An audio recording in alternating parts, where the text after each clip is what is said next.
ওয়ালা তুখজিনি ইয়াওমা ইউবাসুন, আল্লাহ আমাকে অপদস্থ করিয়েন, আমাকে বেইজ্জতি করিয়েন। আল্লাহ সেই দিনের কথা বলতেছি, আমারে বেইজ্জতি করবেন না। কোন দিন? সেই দিন বলতেছি যেই দিন কোন একটি সম্পদ আমার দুনিয়ার কাজে আসবে না। ওয়ালা বানুন, আমার সন্তানাদি কোনো কাজে আসবে না। যেদিন আমার মালও কাজে আসবে না, যেদিন আমার বিবি বাচ্চাও কাজে আসবে না, সেই দিন আমাকে বেইজ্জতি করবে আল্লাহ।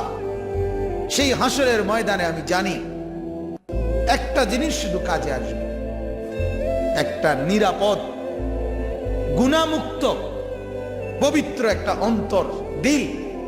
ওটা যদি নিয়ে আসতে পারি, সেটাই একমাত্র কাজে আসবে, আর ওইটাই আমাকে দান করবে। একটা কলবে সালিম, একটা পবিত্র দিল দান করেন, যে দিলে গুনাহ থাকবে না, যে দিলে কুফর থাকবে না, যেই দিলে শিরিক থাকবে না, যেই দিলে বিদআত থাকবে না, যেই দিলে নেফাকি থাকবে না, যেই দিলে কবিরা গুনার কোনো জার জীবাণু থাকবে না, যেই দিলে আপনি নারাজ হন এমন কিছু থাকবে না, এমন একটা পবিত্র, বিশুদ্ধ, একদম স্বচ্ছ, পরিষ্কার একটা দিল আপনি আমাকে দান করেন। কারণ ওইটা নিয়ে আসতে পারলে আমি হাসরের মাঠে জানি বেইজ্জতি হব না, আর নাই তো বেইজ্জতি। ইব্রাহিম আলাইহিস সালাম আল্লাহ পাকের কাছে চাইলেন, আয় আল্লাহ, আপনি আমাকে বেইজ্জতি করিয়ে হাসরের দিন, ইয়াওমা ইউবাসুন। এজন্য প্রথম কথা হলো বাজান, এটা বুঝা সত্যিকার ইজ্জত আর বেইজ্জত হাসরের দিন। দুনিয়াতে খুব দামি হয়ে গেলেন, অথবা দুনিয়াতে খুব কষ্টে পড়ে গেলেন, কোনটাই শেষ কথা। আখিরাতের ইজ্জত, হাসরের মাঠের বেইজ্জত, আল্লাহর কসম, ওটাই হচ্ছে মূল বিষয়। আল্লাহ তাআলা কুরআনুল কারীমে বলছেন, ফামান সাকুলাত মাওয়াজিনুহু ফাউলাইকা হুমুল মুফলিহুন। হাসরের দিন যার আমলনামা নেকির পাল্লা ভারী হবে, সে সফল, কামিয়াব, কৃতকার্য। ওমান খাফফাত মাওয়াজিনুহু ফাউলাইকা আল্লাযীনা খাসিরু আনফুসাহুম। আর যার আমলনামা নেকির পাল্লা হালকা হবে, সে নিজের বরবাদ নিজে করবে। ফি জাহান্নামা খালিদুন, সে জাহান্নামের মধ্যে চিরস্থায়ী বসবাস করবে। তালফাহু বুজুহাহুমুন নার। আল্লাহ বলে, তোমরা তেলাপিয়া মাছ, কই মাছকে যেভাবে উভয় পিঠ চাপ দিয়া দিয়া আগুনের মধ্যে, তেলের মধ্যে গরম করো, সেক দাও, ভাজি করো, আমি আল্লাহ তাআলা জাহান্নামীকে জাহান্নামের আগুনে এভাবে উভয় দিক এভাবে চাপ দিয়ে দিয়ে তাকে আগুনের মধ্যে পোড়াবো। এই আয়াতের অহুম ফিহা কালিউন। এবং জাহান্নামের আগুনে জ্বলতে জ্বলতে চেহারাটা একদম কুৎসিত, নিকৃষ্ট হয়েছে। জাহান্নামী বারবার চিৎকার করে বলল, রব্বানা আখরিজনা মিনহা, আল্লাহ আমাকে এখান থেকে বাঁচান, আমি আর পারছি না, আল্লাহ আমি আর পারতেছি না। ফাইন উদনা, যদি এবার বাঁচায়া দেন, আমি আর করতাম না, যদি করি ফাইন্না যালিমুন, তাহলে আমি বড় জালেম। আল্লাহ বলবেন, ক্বালা খসাউ ফিহা, আল্লাহ বলবে তুই জাহান্নামেই পড়ে থাক না ফরমান, ওয়ালা তুকাল্লিমুন, আজ আর কোনো কথা বলবো না। কোরআনের তাফসীর আছে, জাহান্নামীকে যখন আল্লাহ কথা বলে ফেলবে যে তুমি জাহান্নামেই পড়ে থাকো, আর কথা বলবা না, ওয়ালা তুকাল্লিমুন, তাফসীর আছে এরপরে কোনো জাহান্নামী আর কোনো কথা বলতে পারবে না, কোনো শব্দ উচ্চারণ করতে পারবে না। বাকিটা সময় জাহান্নামে জ্বলবে আর কুকুরের মতো ঘেউ ঘেউ, কুত্তার মতো।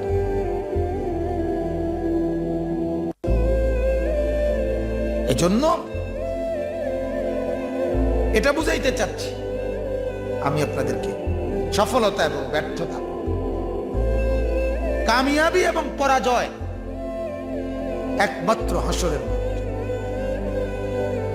আজ আমরা সবচেয়ে বড় সবক ভুলে গেছি, জিন্দেগির মূল সবক মনে নাই, বাকি বহু কিছু জানি। ছেলেকে কই পাঠাইলে ছেলের কামাই রোজগারি ভালো হবে, মেয়েকে কোথায় বিয়ে দিলে মেয়ের জিন্দেগি ভালো হবে, কোনখান থেকে কাঠ কিনলে সোফার কাঠ মজবুত হবে, কোনান থেকে ইট কিনলে 1 নম্বর ইট পাওয়া যাবে, কোনান থেকে আপনার বালু কিনলে সিমেন্ট কিনলে কোনটা ভালো 1 নম্বরটা পাওয়া যাবে। আজ আমরা জিন্দেগির প্রতি এগুলো সব 100 বুঝি, ভালো করে বুঝে নিছি, কিন্তু আখিরাত কিভাবে কামিয়াব হবে, পরকাল কিভাবে সফল হবে, এটা আমরা বুঝি, নিজেও বুঝি না, নিজের সন্তানের জীবনেও বুঝাবার কোন ফিকির করি। অথচ আল্লাহ তাআলা স্পষ্ট বললেন, ইব্রাহিম আলাইহিস সালাম পরিষ্কার বললেন, তোমার এই সাজানো সম্পদ একটাও তোমার সেদিন উপকারে আসবে। তোমার সোফা হাসরের মাঠে কাজে আসবে, তোমার খাট, তোমার ফার্নিচার, তোমার আলমারি, তোমার বিল্ডিং, তোমার টাইলস, তোমার দরজা জানালা, চায়ের কাপ, কাচের প্লেট, কথা বলেন কাজে আসবে এগুলো? তো আমরা এই কথাটা কেন বুঝলাম না? কেন বুঝলাম না? আজ নিজের জীবনও আমরা এটাই করি, নিজের ছেলের জীবনও এটাই। অথচ আল্লাহ তাআলার কাছে ইব্রাহিম নবী স্পষ্ট বললেন, আল্লাহ হাসরের ময়দানে বেইজ্জতি করিয়ে। অর্থাৎ ইব্রাহিম নবী তো দেখতেছে আল্লাহ দুনিয়াতে উনারে, আল্লাহ বলতেছে তুমি আমার বন্ধু, এবং উনি দেখতেছে আল্লাহ বলছে আমি তোমাকে, তোমার কোরবানি আমি গ্রহণ করলাম, তোমাকে দিয়ে আমি আমার ঘর বানাইলাম, বহুত ইজ্জত দিছে আল্লাহ দেখতেছে উনি। তবুও উনি বলতেছে আল্লাহ এটি যাই দিছেন, আমি বাচ্চা থাকতে তো দেখতেছি দিছেন, বুঝছি, এটি তো আমার মূল টার্গেট না। আমার মূল টার্গেট আপনার কাছে আমার হাসরের মাঠে বেইজ্জতি করিয়েন, এটি দিয়ে আমার কোনো লাভ নেই, এটি দিয়ে আমার কিছু হবে না। আমার আসল দরকার হাসরের মাঠে বেইজ্জতি না। সেদিন যদি সফল না হই, সেদিন যদি কামিয়াব না হই, তাহলে ওই ব্যর্থতা চিরস্থায়ী ব্যর্থতা। দুনিয়ার একবারের ফেল চিরস্থায়ী ফেল না, পরের পরীক্ষায় পাশ হইতে পারে। একবারের ফিসলা খাওয়া চিরস্থায়ী ফিসলা খাওয়া না, আবার একটু কেয়ারফুল হইয়া সতর্ক হইয়া হাঁটলে পরের বারে ফিসলা নাও খাইতে পারে। 1000 ইট যদিও 2 নম্বর ফেরা বইছে, পরের 1000 ইট চাইয়া চিন্তা আনলে 1 নম্বর পাওয়া যাওয়ার সম্ভাবনা। দুনিয়া এমন শুধরানো যায়, দুনিয়া ঠিক করা যায়, আবার ভাঙ্গে আবার গড়া যায়, প্রথম থেকে আবার করা যায়, নষ্টটা ফেলে দেওয়া যায়, বাদটা ফেলে দেওয়া যায়। কিন্তু আখিরাত, পরকাল, হাসরের মাঠ যেটা ঘোষণা হবে, এটার বদলানো যাবে, এটার বদলানো যাবে। আমল নামা ডান হাতে মিললে বাম হাতে আর যাবে না, বাম হাতে মিললে ডান হাতে আর যাবে। জান্নাতের এলান হইলে জাহান্নামে যাবে, জাহান্নামের এলান হইলে জান্নাতে যাবে। আখিরাতের কোনো ফয়সালা বদলানো যায়। এই জন্য কোরআনুল কারীম আল্লাহ তাআলা বলেন, কুল্লু নাফসিন যায়িকাতুল মাউত, সব মরতে হবে। আল্লাহ বলেন এটা কোনো সাংঘাতিক কথা না, এটা মনে রাখবেন, এটা কোনো সাংঘাতিক কোনো কথাই না যে সবাই মরতে হবে। এটা আশ্চর্য কোনো কথাই না, এটা তো একটা কমন কথা।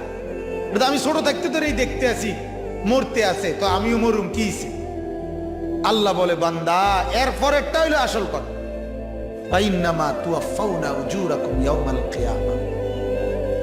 মরে যাবা এটা তো স্বাভাবিক। হাঁসও মরে যায়, মুরগাও মরে যায়, গরুও মরে যায়, ছাগলও মরে যায়, তুমিও মরে যাবে, কি কয় না। আল্লাহ বলেন তোমরা মৃত্যুর পরে একটা নির্দিষ্ট দিন, কিয়ামতের দিন, তোমাদের প্রত্যেককে তোমাদের এই পুরা জিন্দেগির পরিপূর্ণ হিসাব প্রতিদান দেওয়া হবে। ওইটা হলো আসল কথা। গরু মরলে টেনশন নাই, ছাগল মরলে টেনশন নাই, হাঁস মুরগি মরলে টেনশন নাই, তুমি মরলে টেনশন শুরু, যে এখন আমার কি হবে, এরপরে আমার ফয়সালা কি হবে। ফামান যুহজিহা আনিন নার ওয়া উদখিলাল জান্নাহ ফাকাদ ফাজ। আল্লাহ বলেন যাকে জাহান্নাম থেকে মুক্তি দেওয়া হবে, জান্নাতে প্রবেশ করানো হবে, একমাত্র সেই সফল হবে। ফাজা, সে কামিয়াব, সে কৃতকার্য হবে।